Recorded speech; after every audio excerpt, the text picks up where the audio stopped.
There we go.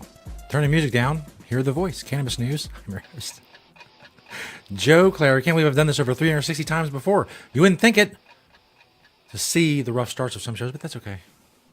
I force it forward. It's my life motto. Force it forward. Cannabis News. I'm your host, Joe Klare. It's March 27th, 2019. Presented as always by the Marijuana Times. Check us out at marijuanatimes.org. Bunch of great articles there, social media links. Click the video tab for this show and more. marijuanatimes.org. Today we're talking about automation in the legal marijuana industry, also the DEA literally burning tons of marijuana, and medical marijuana legislation update out of Iowa. All of that coming up. But first, of course, Cannabis News is brought to you by Natureside, nature-side.com, and their organic, all-natural pesticides. Grow safe and poison-free. Don't use harmful chemicals on what you are growing, and make sure you're regulatory compliant in the state that you're growing in. You can do all these things with Natureside, nature-side.com, a proud sponsor of Cannabis News. Go check them out. If you listen to the audio version of the show, Side is spelled C-I-D-E, as in pesticide, but not pesticides. Natureside. Nature-side. Go check it out. I explained it thoroughly enough. This first story from marijuanatimes.org. How extensive could automation be in the legal cannabis industry? Now, as I point out in the article, and you can check it out at marijuanatimes.org, or as with all stories talked about on this show, it is linked in the description of the video. Automation is a scary thing.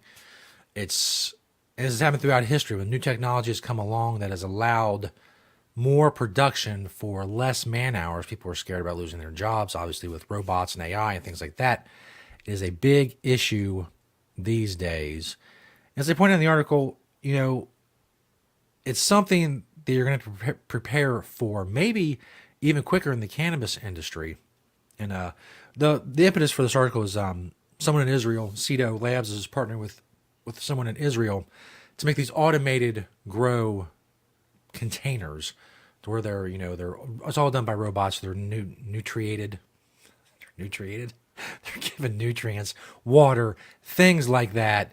You put in the seeds or whatever, they grow. You don't do anything, and then when they're done, you pull them out, and it's over. It's fully automated. There's no farmers or whatever involved. Just a couple of technicians, I would imagine, to keep everything running smoothly. Automation is coming to the marijuana industry just like every other industry. And as I said, maybe even quicker to the cannabis industry, because a lot of young entrepreneurs who may know a lot about robots and AI and things like that, or may at least be interested in it, they're going to look for some kind of edge to battle against the competition, not only the legal competition of the legal marijuana marketplace, but the much larger black market illegal competition that entrepreneurs in the cannabis space are going to have to face. So automation is something, you can fight it. Obviously grow your own laws are much needed. And then when it comes to legalization, if you want to go with small farms or whatever and buy from them, obviously the price is going to be higher than a big corporation that uses automation, but that is your choice as a consumer. If you want to support farmers, small farmers, human workers, whatever you want to call them. I don't know, that sounds robotist. Support the human workers. Screw the robots. I'm very robotist. I'm sorry. That's very... I don't know if robotist is the word. But anyway, if you want to support humans, you can do so with your consumer choices. But if you think that the marijuana industry is not going to have automation the same way as every other industry, well, you are naive, and you're going to be much surprised in the coming years. This next story from QZ.com. The DEA is looking for someone to burn a ton of weed every 2 hours. I know what you're thinking. Hey, yeah, that's about what I burn every 2 hours. But all jokes aside, this is an actual thing. The U.S. Drug Enforcement Administration is looking for an Arizona contractor to incinerate marijuana at a rate of 1,000 pounds an hour between March and September, according to a newly issued contracting notice from the DEA's Houston Division. For those of you wondering, that's about 896,000 half-gram joints. Again, if you were wondering how that breaks down.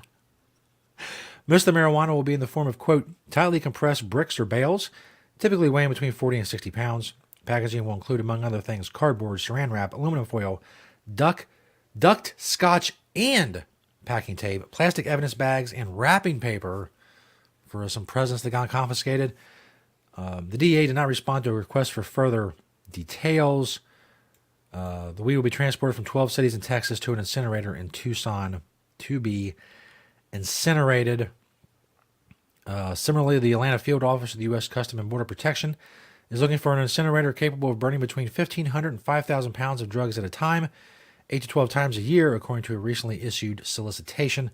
The menu will be slightly more varied, including marijuana, hashish, cocaine, heroin, methamphetamine, steroids, opioids, and khat, K-H-A-T, which I'm not exactly familiar with, but apparently it is an illicit drug, much in need of being incinerated and gotten off the streets.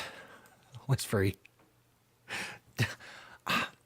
I don't know. I mean, obviously a lot of this stuff is like garbage, Mexican, dirt, brick weed, whatever.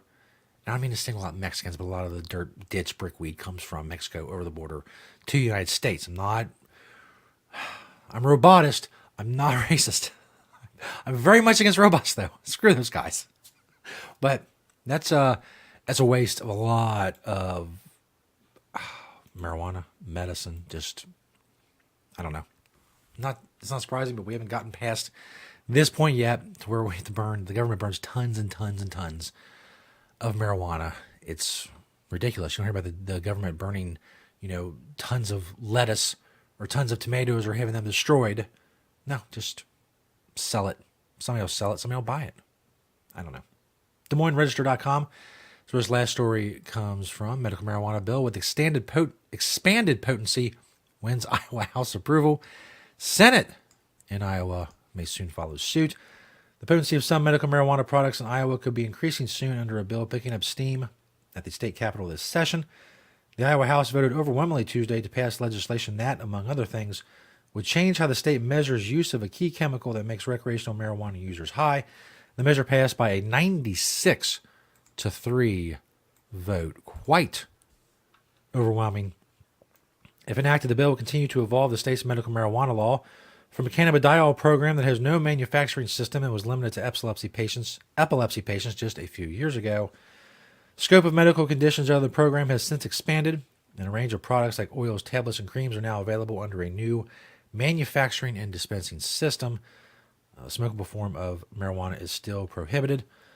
Although lawmakers still have differences on the issue, Representative Jerry Klein, a Republican from Kyoto, said, "We came together and found reasonable responses to help sick people in the state of Iowa." So if you're in Iowa, contact your representatives, your senators, your state senators.